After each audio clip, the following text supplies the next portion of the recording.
Well, the Success Summit is going to be taking place here in Johannesburg in March of 2013, focusing on promoting entrepreneurship, personal development, and of course, just business and wealth creation.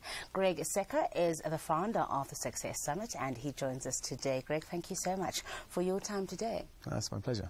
Well, I've given a bit of a summary of what the summit is about, but essentially, what is it? It's really about bringing some of the best brains, some of the most successful entrepreneurs from the planet to South Africa. And of course, there's some homegrown talent here that are inspiring, but there's also talent from around the world. I've been fortunate enough to speak at some other summits in places like Sydney, Australia, London, LA. And it was, I was on a connection trip with Richard Branson when he launched his book, Screw Business as Usual, November 2011, and he was opening the Branson Centre for Entrepreneurship here in Johannesburg. And I said, we should be doing, because I've done a couple of summits with him before, I've spoken at least on the same stage as him, and I said, we should be doing this in South Africa, you know, in Johannesburg. So he agreed to headline the event and be the main keynote speaker. What sets it apart? I mean, there's a lot of this personal development type stuff, this life coaching type stuff taking place and mentorship around the world, even here in South Africa. What sets it apart from some of those other events?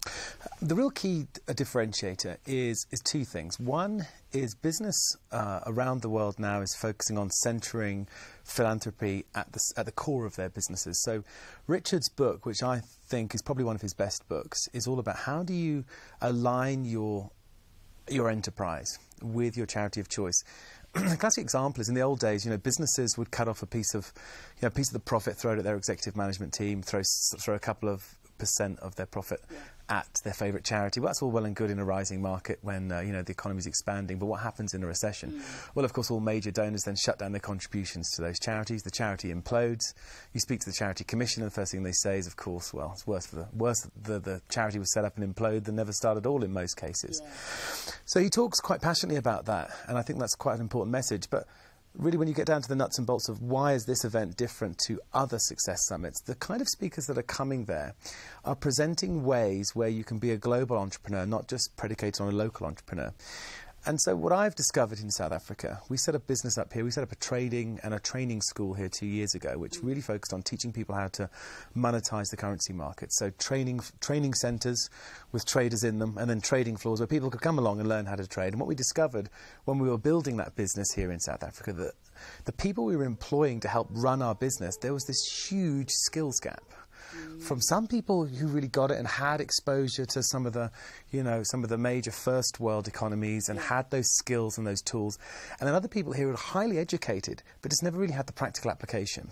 So the concept of the summit is to take people who have become real leaders in the area of health, wealth, leadership, you know, entrepreneurialism, and have them disseminate over a space of about 90 minutes how they've done it, but specifically tools that people can take away and use. So the real what to do and when to do it type tools. Okay. So there'll be talks, but there's almost a practical something to take away with you type element to it. That's right. What I've noticed in many summits in the past is it's kind of been a mishmash lineup of different speakers, and there's been no real continuity. With this, there's a theme throughout the entire summit, which is called the wheel.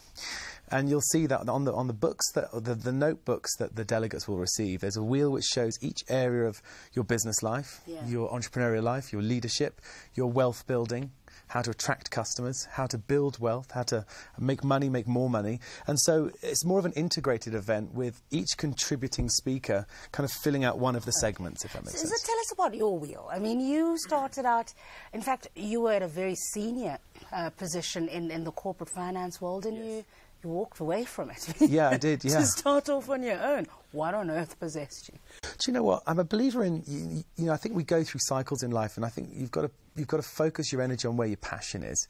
I started as an IT, I did animal physiology and veterinary as a kid at school, at university. Then decided I didn't want to be a vet because everyone was earning lots of money in IT, so I became an IT guy by pure serendipity on a trading floor, and I was surrounded by 38 very successful currency traders who taught me over the course of about 6 to 8 months how to trade the currency markets. And there's certain things that currency traders do on major proprietary trading floors around the world at certain times, and they taught me how to do it. And I kind of went off on that, and then I remember having this sort of I guess it was one of those sort of enigmatic moments, sat in a hot tub with my dad in his back garden and said, Dad, I'm leaving the trading world. I'm going to set up a business teaching people how to do this because I really enjoyed, you know, passing the skill on. What did he say? He said, you're damn well not. I said, you'll stay in the investment bank. You're one of the most successful of all your cousins. You'll stay and do what you're doing. But I said, well, no. I said, Dad, I believe, you know, the way you do anything in life is the way you do everything. I said, so I don't intend on setting up a business that's just going to sort of ebb along. I either want to be the market leader in it or I don't want to do it. So I did. I quit what was an extremely well-paid job, which most people in the city wouldn't walk away from, that and the great bonus, and set up a business doing what I was passionate about, set up a hedge fund, and then I had a hedge fund running and a training business, and it just rocketed along. And what I did differently at the time, the theme of that you'll see in the summit, which is a theme that kind of runs throughout my life, which is about practical application. It's all well and good to understand theoretically what to do, but then, of course, as soon as you ask somebody if they've understood it or you get them to apply it, I mean, one of the biggest problems in business is when we all sit around a table after we've, you know, been drinking our lattes, and we all talk about these great business ideas and what we're going to do to transform the business, and the meeting's over and everyone goes back to their workstation and nothing happens. And does what they were doing an hour ago. Is an entrepreneur born, or is it somebody who is taught that? Because we're seeing lots of courses these days around entrepreneurship, and I thought, well, you were just born that, and some of us could do it and some of us couldn't. I think there are three states in business. I think you've got skilled producers and artists. So a skilled producer could be somebody like a speaker, or somebody like an amazing salesperson, or somebody who's a great thinker or a great motivator or a great creator. That's one area. I think the other is a very skilled manager, and somebody who's used to managing people and getting people to hit their KPIs and be. So then you've got the entrepreneur, which is sort of the last category. I think the true definition of the entrepreneur is, you know, he or she who's willing to gamble it all, lose it all and start again.